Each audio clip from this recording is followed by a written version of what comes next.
चिंता जताई और इतिहास को आडवाणी जी, गृह मंत्री जी ने गृह को खराब किया है।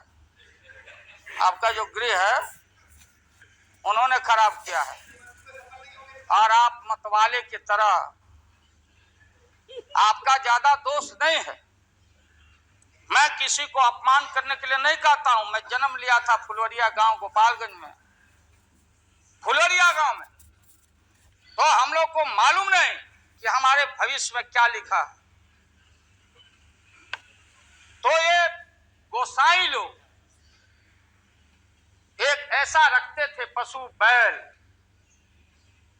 आंख पर मासा है, पीठ पर पैर है, बहुत छोटा नाटा है, जिसको नादिया बोलते उत्तर प्रदेश में, हम लोग अपने यहाँ बसहा बैल बोलते। भोला बाबा शंकर बाबा का अवतार माने बसहा बैल। और वो जो गोसाई है कपड़ा उपड़ा उड़ा के और हजारों चिट्ठी कौड़ी उसमें साट के रखता, गेरुआ बस्तर पहन लेता, और हमारे साधु लोग जो ये बैठे हैं देखिए इसी रूप में रहता। वो बेचारा गरीब है, वो लेके गांव गांव घूमता, मेरे गांव चला आया मेरे पास।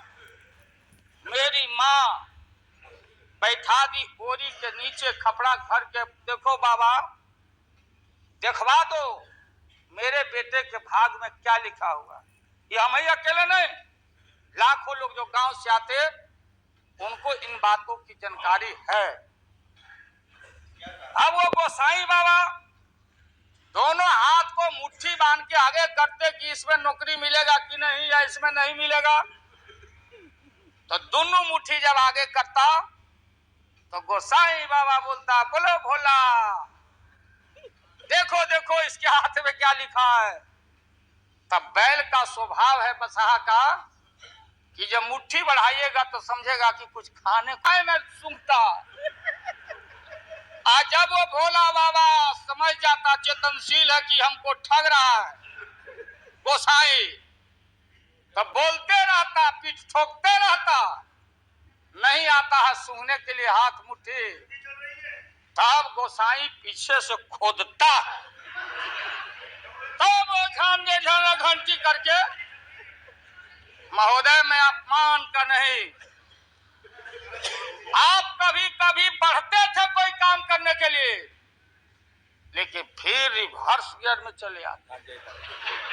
जो नादिया का हाल रहा वही 13 साल में आपको नागपुर ने और एलआईयू ने हाल करके आपका रखा। ये है ना 13 महीना।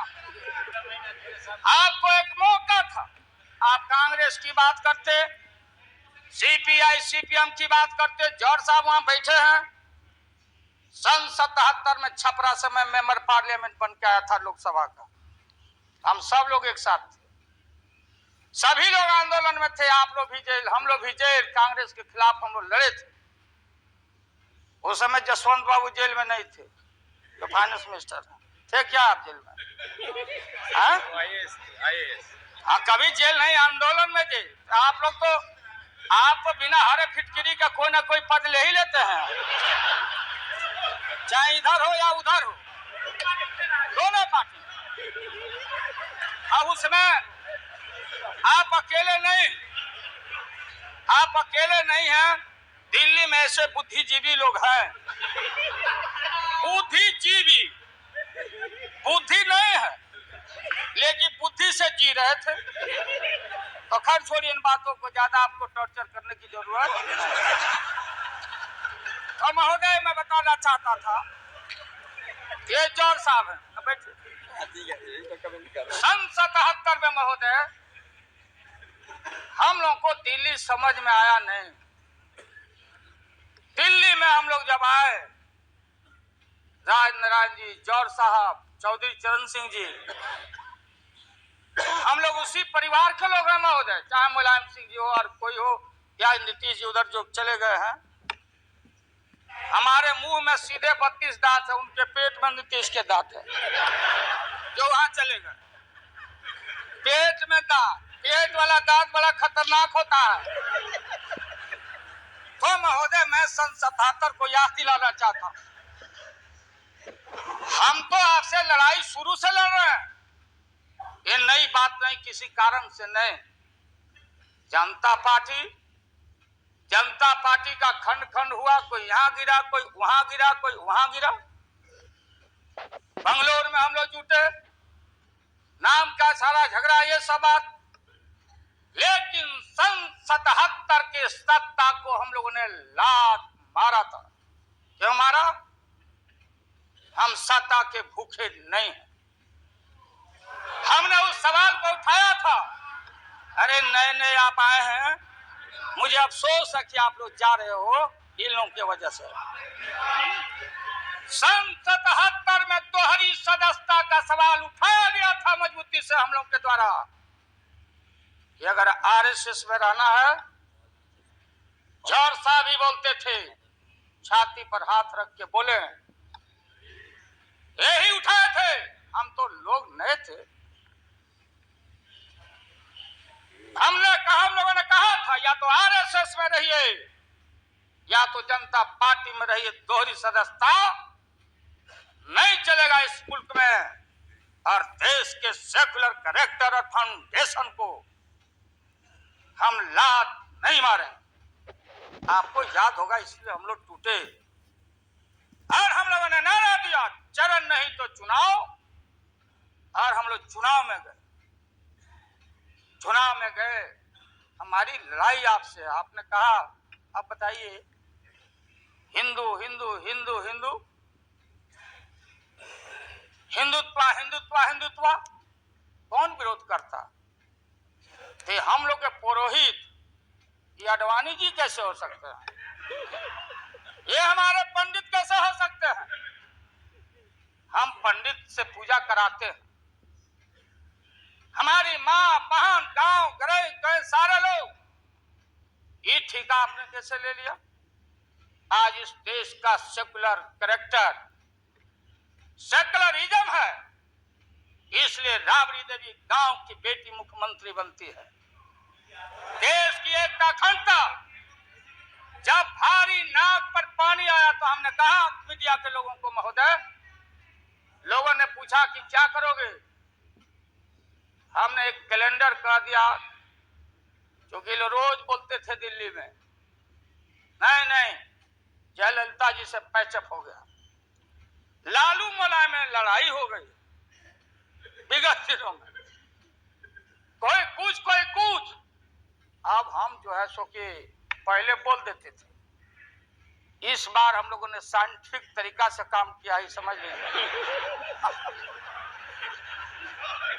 क्योंकि साइंस और टेक्नोलॉजी का युग है।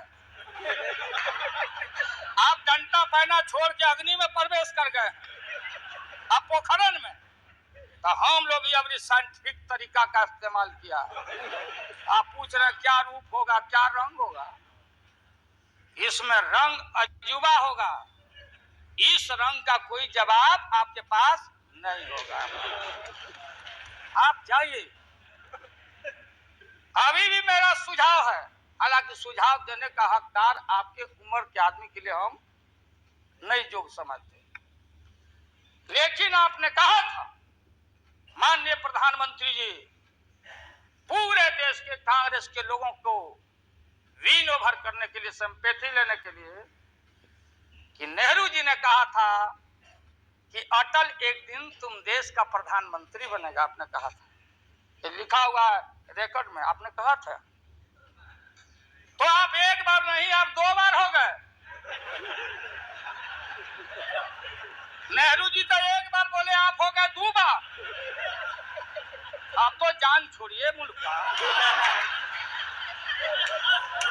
महोदय, उसको कहने दीजिए। महोदय, ये आपने कहा था। अब अपने हम लोगों ने, अब आप हम लोग को पाठ पढ़ाते हैं। अडवाणी जी चले गए उठ के, अडवाणी जी उठ के चले गए, आप हमको पाठ पढ़ाते, हमको शिक्षा देते। जब हमारे आदरणीय जो चोटी के नेता थे मुल्क के नेहरू जी जैसे लोग, लोहिया जी, जयप्रकाश नारायण जी, सारा जो भक्ति के उस समय नेता थे, उन्होंने आपको जरूर आशीर्वाद दिया और उनके आशीर्वाद से 2 बार आप हो गए। लेकिन अभी जो आपने कार्यक्रम घोषणा किया था इसी हाउस में, जवाहर रोजगार योजना को क्यों मिटा दिया आपने? रीनेम क्यों कर दिया? सारे चीज को कंपाइल क्यों कर दिया? इंदिरा आवास को क्यों आपने रिकंपाइल कर दिया? आप इतिहास को मिटा के और आरएसएस के संस्कृति को देश की जनता पर लालच दिखा के लादना चाहते हैं। इसलिए